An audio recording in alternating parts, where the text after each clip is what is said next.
welcome back to a brand new video. If this is not your first time here, this is my second video, so hope you watched the first one. And actually what we're going to be talking about today is sort of a sequel to that, to the other video.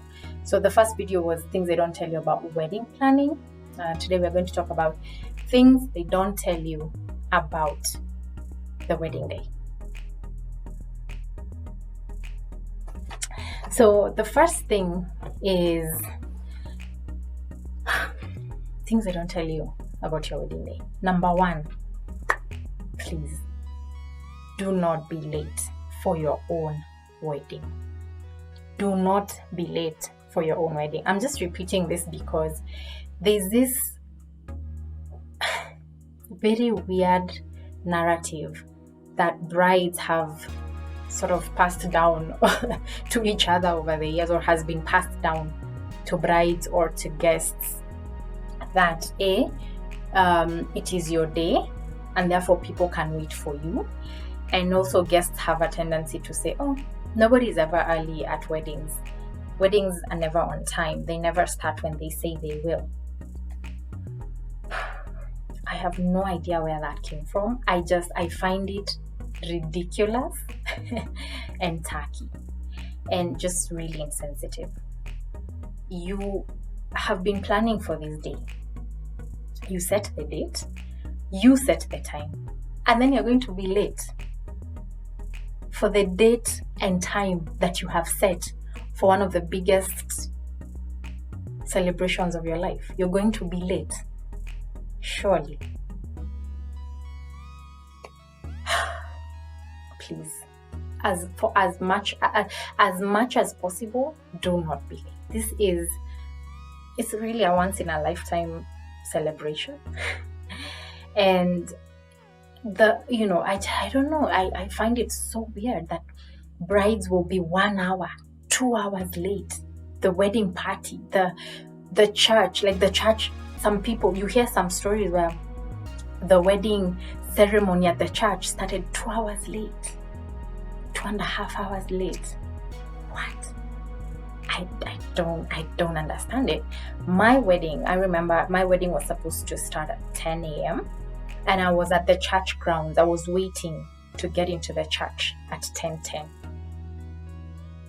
At 10 minutes past 10, I was already there. I was waiting for the procession to get in so that I can get in. It is just respectful. It is very, it is honorable to show up on time for your own wedding. I feel like, first of all, when you're late, when the bride and the groom are late, when the procession is late, when the church ceremony is late, it sets everything back even further, right? So some weddings will still be continuing at 6:30, 7. You're still at the reception cutting cake. Why? Surely. If you start on time, you'll have enough time to enjoy with your guests. You will have enough time for everything. You have enough time to finish your wedding at godly hours, so that if you're going to do daylight pictures, you have enough light for that. Like, you will not be rushing through the day. Organize yourself and your people so that you're there on time. So that takes me to my second point, which is the couple sets the mood for the day, right? So everybody at this celebration, this party, this ceremony is here for the bride and the groom. We are here to celebrate this big jump into another level of your life. People are there to be happy with you, So if we come for your wedding and the guests are more excited than you guys, it becomes a little bit weird. First of all, I feel like the bride and the groom set the mood. So the minute they're walking into church, are they smiling? Are they looking happy? Are they relaxed? There's an energy you let off that is infectious for the whole day, like for the whole event, for the whole for the whole ceremony, for the whole event, for the people who are there. There's an energy that they pick up from you guys, and they kind of move to your energy. Okay, so if you're dull and gloomy and you're sad, I've seen brides who are sad on their wedding day, and I guess some people have tears of joy or whatever it is, but I've also felt a sad energy with a couple, with brides on their wedding day, and that rubs off on everybody. So everybody then just pulls back a little bit, because it's your day and you set the mood, you set the pace, right? So if you want to have a happy day, if you want to have a joyous day, smile, let off that energy, enjoy it, and the people around you will sense your energy as a couple, and they will feed off of that. So you guys set the pace, the couple sets the pace, so you set the pace for whatever day you want to have, right? And in connection to that is, on your wedding day, just adopt this mentality of it is what it is. It is what it is. By this I mean, ladies, and probably ladies are more prone to this than guys, because we are so detail oriented. You walk into your church ceremony, and this is the first time everybody's seeing the bride for the day, and they're excited, and then you, at the corner of your eye, you realize the flowers are not the blue you were looking for, or the green you wanted and specified to the decor person, and immediately that turns you off for the rest of the day, because the flowers were not the color you wanted, or the linen was not or the petals have not been arranged. Now your entire day has been spoiled. Come on, just adopt it is what it is. You've done your best in your planning, you have communicated your vision, you have prepared for this day. Please do not let one tiny detail kill it all. Or even if there are 10 details, don't let them kill it all. Just purpose to enjoy that day, whatever it is. Thing is, number 3 is, eat a nice heavy breakfast. I hear some people on the day are nervous, on the morning are very nervous, they can't eat anything, they can't put anything down.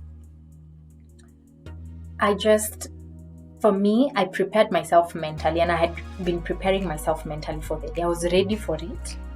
I had purpose to enjoy it.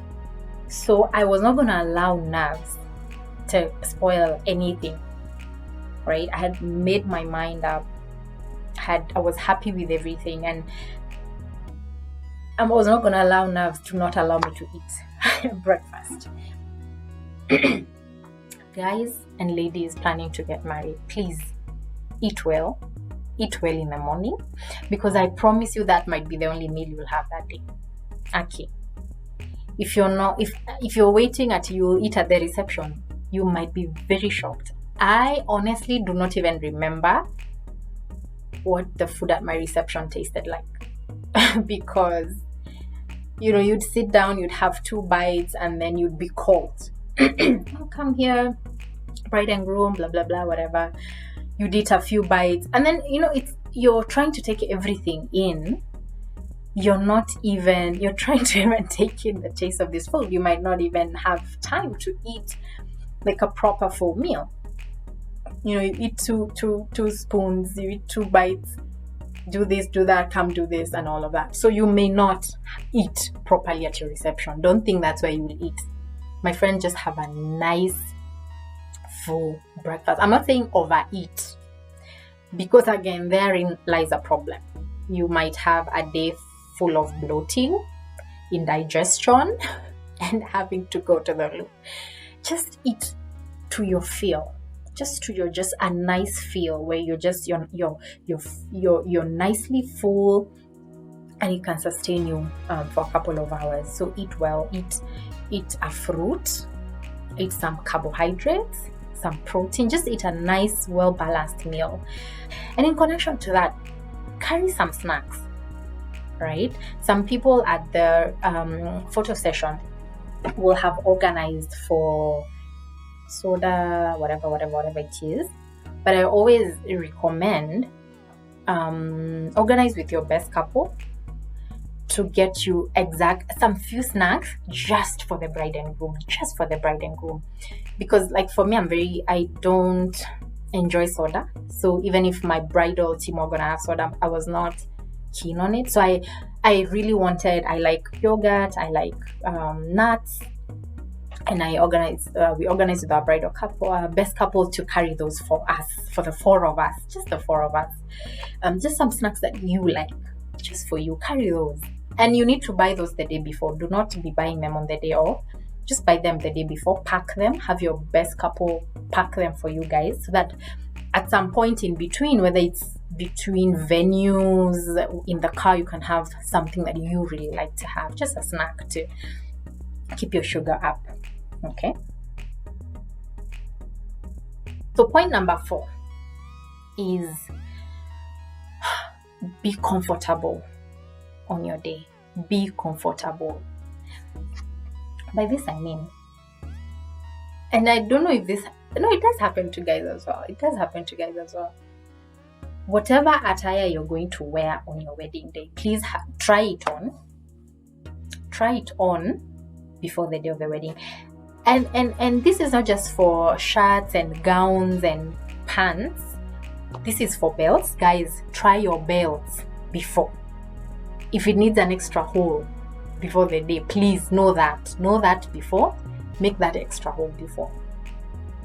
Ladies, try your shoes on. In fact, I recommend spend a couple of hours in those shoes before the wedding day.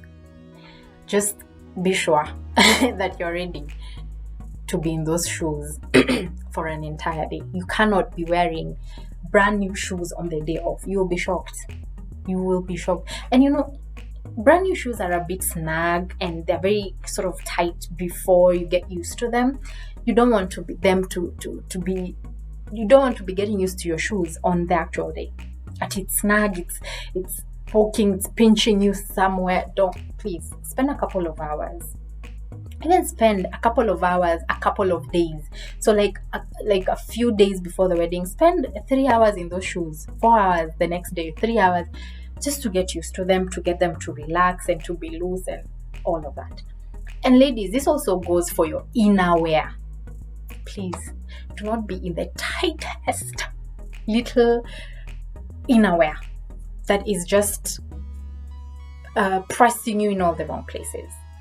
And I mean like your bra, I mean like your undies. Just make sure you are in comfortable clothes. This goes also for your, bridal team. Sometimes we choose, as brides and grooms, we choose the most ridiculous outfits for the bridal team. And by ridiculous, I mean the most impractical, uncomfortable, and ridiculously expensive outfits. My friends, it is you getting married. The bridal team are just there to support you. It is not them getting married. Do not put out such expensive, outrageous expectations for what they're going to wear for your wedding. It's unfair and it's just inconsiderate. You're there, you have decided your maids are going to walk in 6-inch heels. It don't matter if you don't walk in heels, whatever, we are wearing 6-inch heels, and that's it. You cannot do that. They're buying these outfits for themselves. Most people, very few people you'll find that the couple are meeting the cost for the outfits. A lot of times these people are buying these outfits for themselves. They want something that they can wear post the wedding day. Something practical that they can actually wear out for another event. Not some couture gowns that are just nobody's gonna wear again, that are ridiculously expensive. Come to a consensus with your people. Have an idea, yes, for what you want and what you would like for them to wear, but give them options. Right? If like for my bridal team, it was a top and a skirt, an African print skirt. And the top, they could wear whatever they want, because some of them wore the off-shoulder cut, some of them wore the turtleneck, some of them the long sleeve. A lot of them wore that. Some of them wore sort of a vest-like strap.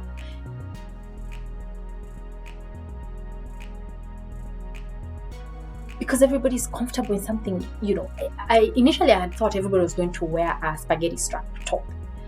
But some of them were like, I'm not comfortable with my shoulders, my arms being all out there. Give people options. Shoes, the same. You suggest a shoe. I said, I would like for you guys to wear this. However, we can also wear 1, 2, 3. Can we select out of these 3? So that people also have options. Those who want to wear 6-inch heels, well and good. Let them do that. They will look bomb, whatever. My bridesmaids wore flats. Not just flats, they were sandals, Maasai sandals. They wore Maasai sandals. Initially I thought they would wear a wedge, like a thick, not a wedge, like a thick heel. I'm forgetting the name. But after we spoke, it was like, no, it's not going to be comfortable. We're not going to be comfortable dancing. And so my other thing was, what about if we wear, so I gave options. It could be this or this. You need to give people options. Right? The other thing could be maybe where some people choose to wear one outfit for the church and one outfit for reception, so that you're more comfortable at reception. If that's your agreement with your people, well and good. But do not come there imposing costs, imposing styles. Remember, these are human beings as well. They want to be comfortable on that day, and they want to be able to wear these outfits after your day. It's your day, it's not their day. Don't kill them with outrageous demands, right? Let them also be comfortable. Okay. Point number 4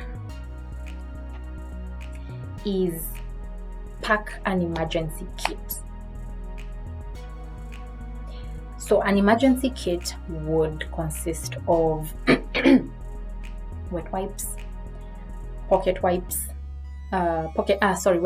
pocket tissues, safety pins, thread and needle, hankies.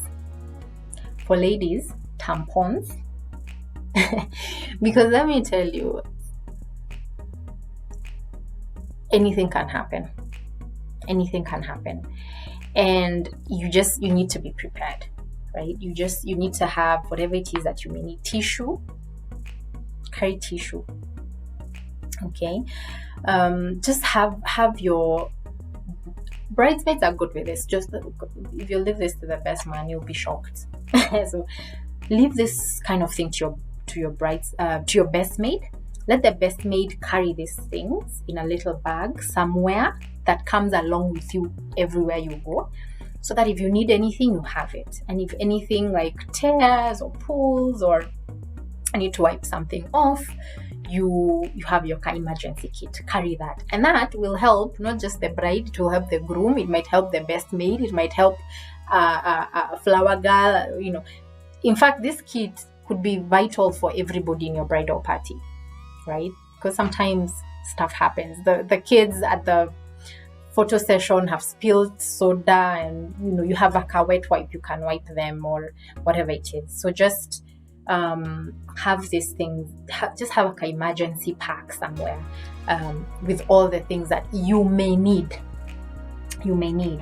for that day, because stuff sometimes happens. You are getting into your dress and it rips all like on the side. You need to quickly just put that in place and get on with the day, right? So carry your emergency pack. So that's it. 5 things that you need to know for your wedding day. Things they don't tell you about your wedding day. Hope you found this useful. Anybody who is planning for a wedding, anybody who people who have done their weddings, please share in the comments what have been your other tips and learnings on your wedding day that you would like to share with us. Things you've seen in other people's weddings that have been useful that you can share here, that can help other people who are planning for their day.